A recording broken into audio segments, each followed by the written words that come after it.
ನಮಸ್ಕಾರ. ಇವತ್ತು ತಮ್ಮೊಟ್ಟಿಗೆ ಪ್ರಜಾಪ್ರಭುತ್ವ ವ್ಯವಸ್ಥೆಯಲ್ಲಿ ಜಾತಿಗಳ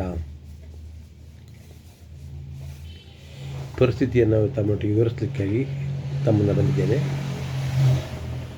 ಪ್ರಜಾಪ್ರಭುತ್ವ ವ್ಯವಸ್ಥೆ ಜಾರಿಯಲ್ಲಿ ಎಲ್ಲೆಲ್ಲಿದೆಯೋ ಅಲ್ಲಲ್ಲಿ ಜಾತಿ ವ್ಯವಸ್ಥೆ ಜಾರಿಯಲ್ಲಿ ಇರೋದಿಲ್ಲ. ಈಗ ಆದಿವಾಸಿ ಸಮುದಾಯಗಳಲ್ಲಿ ನೀವು ಗಮನಿಸಿದರೆ ಜಾತಿ ವ್ಯವಸ್ಥೆ ಇಲ್ಲ. ಆ ಸಮುದಾಯಕ್ಕೆ ಅಗತ್ಯ ಇರೋ ಎಲ್ಲ ಕೆಲಸಗಳನ್ನು ಆಯಾ ಸಮುದಾಯದವರೇ ಮಾಡ್ತಾರೆ. ಎಲ್ಲವನ್ನು ಎಲ್ಲರೂ ಮಾಡೋಕ್ಕೆ ಗೊತ್ತಿರುತ್ತೆ. ಆಡಳಿತನೂ ಮಾಡ್ಕೊಳ್ತಾರೆ, ಆಹಾರ ಸಂಗ್ರಹಣೆಯೂ ಮಾಡ್ತಾರೆ, ನ್ಯಾಯನೂ ಮಾಡ್ಕೊಳ್ತಾರೆ, ಖುಷಿಯಾಗೂ ಇರ್ತಾರೆ, ಸಾಂಸ್ಕೃತಿಕ ಚಟುವಟಿಕೆಗಳನ್ನು ನಡೆಸ್ತಾರೆ. ಇಂಥ ಕೆಲಸಕ್ಕೆ ಇಂಥವರೇ ಪ್ರತ್ಯೇಕ ಅಂತ ಏನಿರೋದಿಲ್ಲ. ಆದರೆ ಸಮುದಾಯದಲ್ಲಿ ಅದೊಂದು ಪರಂಪರೆಯ ಜ್ಞಾನವಾಗಿ ಆ ಕಲೆಯನ್ನು ಉಳಿಸ್ಕೊಂಡು ಬಂದಿರ್ತಾರೆ. ಆದರೆ ನಮ್ಮ ಸನಾತನ ಧರ್ಮದಲ್ಲಿ ಬ್ರಾಹ್ಮಣ, ಕ್ಷತ್ರಿಯ, ವೈಶ್ಯ, ಶೂದ್ರ ಎಂದು ವಿಂಗಡಿಸಲ್ಪಟ್ಟು ಆಡಳಿತ ನಡೆಸ್ಕೊಂಡು ಬಂದಿದ್ದಾರೆ. ಬ್ರಾಹ್ಮಣನ ಕೆಲಸ ಏನು? ಅವನ ಜಾತಿ ಅಲ್ಲ. ಶೂದ್ರನ ಕೆಲಸ ಏನು? ಅವನ ಜಾತಿ ಅಲ್ಲ. ವೈಶ್ಯನ ಕೆಲಸ ಏನು? ಅದು ಒಂದು ಜಾತಿ ಅಲ್ಲ. ಹಾಗೆ ಕ್ಷತ್ರಿಯನ ಕೆಲಸ ಏನು? ಅದು ಜಾತಿ ಅಲ್ಲ. ಅವರು ಮಾಡುತ್ತಿರುವ ಕೆಲಸಗಳನ್ನು ಗುರುತಿಸ್ಲಿಕ್ಕೋಸ್ಕರವಾಗಿ ಅವ್ರನ್ನ ಆ ಹೆಸರಲ್ಲಿ ಕರೀತಿದ್ರು. ಬ್ರಾಹ್ಮಣ ಅಂತ ಅಂದರೆ ತುಂಬ ಸರಳವಾದ ವ್ಯಕ್ತಿ, ಸಮಾಜದ ಉನ್ನತಿಗೆ ಚಿಂತನೆ ಮಾಡೋನು, ತಿಳುವಳಿಕಸ್ಥ, ಎಲ್ಲವನ್ನು ಮೀರಿ ಮಾನವನ ಹಿತಕ್ಕಾಗಿ ದುಡಿಯುವಂಥ ವ್ಯಕ್ತಿ ಅಂತ. ಅದೊಂದು ಸ್ಥಿತಿ. ಬ್ರಾಹ್ಮಣ್ಯ ಅನ್ನೋದೊಂದು ಸ್ಥಿತಿ, ಜಾತಿ ಅಲ್ಲ. ಅದೇ ರೀತಿ ಕ್ಷತ್ರಿಯ, ಅದು ಕೂಡ ಅಷ್ಟು ಅವನ ಪೊಸಿಷನ್. ಅದೊಂದು ದೇಶವನ್ನು ನಡೆಸಲಿಕ್ಕೋಸ್ಕರವಾಗಿ, ಜನರು ಕೂಡಿ ಬಾಳಲಿಕ್ಕೋಸ್ಕರವಾಗಿ, ಎಲ್ಲರೂ ವ್ಯವಹಾರವನ್ನು ನಡೆಸ್ಕೊಂಡು ಒಂದು ರಾಜ್ಯಭಾರ ಮಾಡಲಿಕ್ಕೋಸ್ಕರವಾಗಿ ಒಂದು ರಾಜನಾಗಿ ಇಡೀ ಒಂದು ವ್ಯವಸ್ಥೆಯನ್ನು ನಡೆಸ್ಕೊಂಡು ಹೋಗ್ತಿದ್ದಂಥ ಪದ್ಧತಿ. ಅವನು ಕ್ಷತ್ರಿಯನಾಗಿರ್ತಿದ್ದ, ಅವನು ರಾಜ್ಯಭಾರ ಮಾಡ್ತಿದ್ದ. ಅದು ಕೂಡ ಜಾತಿ ಅಲ್ಲ, ಆಡಳಿತಗಾರರು.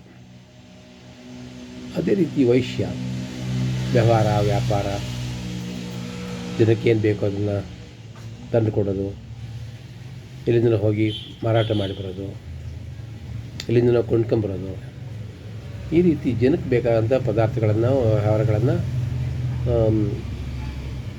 ಜೋಡಿಸೋನು ವೈಶ್ಯನಾಗಿರ್ತಿದ್ದ. ಅದೊಂದು ವ್ಯವಹಾರ.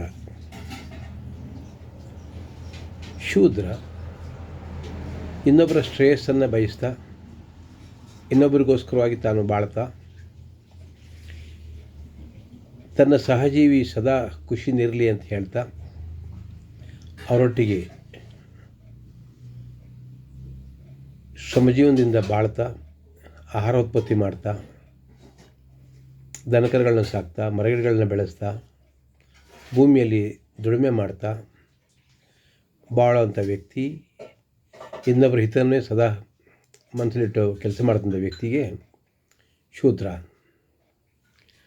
ಆದರೆ ಈ 4 ಪದಗಳನ್ನ ನೀವು ಗಮನಿಸಿದರೆ ಅವೆಲ್ಲವೂ ಕೂಡ ಜಾತಿ ಸೂಚಕ ಪದಗಳಲ್ಲ.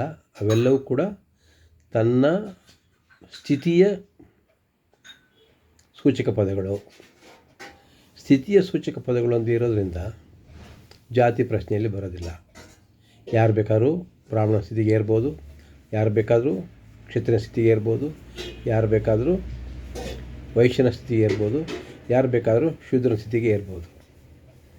ಇವು ಅವರವರು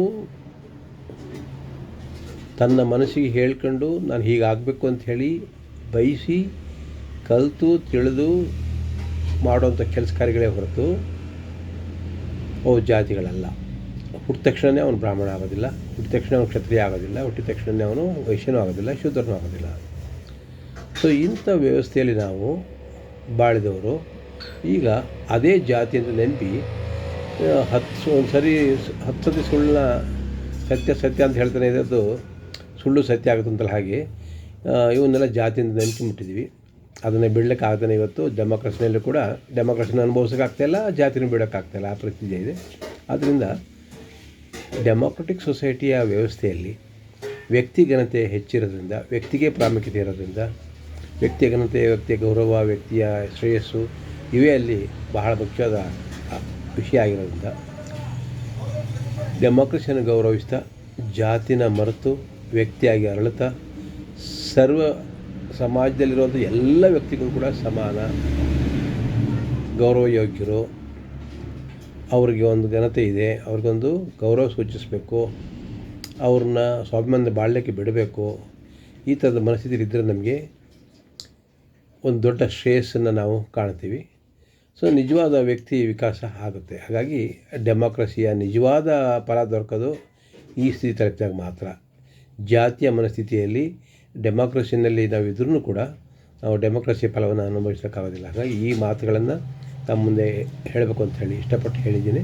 ಇದ್ರ ಬಗ್ಗೆ ತಾವು ಆಲೋಚನೆ ಮಾಡಿ, ಚರ್ಚೆ ಮಾಡಿ, ಪ್ರತಿಕ್ರಿಯಿಸಿ, ಪ್ರಜಾಪ್ರಭುತ್ವ ವ್ಯವಸ್ಥೆಯನ್ನು ಗಟ್ಟಿಗೊಳಿಸಲಿಕ್ಕಾಗಿ ವ್ಯಕ್ತಿ ವಿಕಾಸಕ್ಕೆ ನಾವೆಲ್ಲ ಶ್ರಮಿಸೋಣ ಅಂತ ಹೇಳ್ತಾ ಮಾತು ಮುಗಿಸ್ತೀನಿ.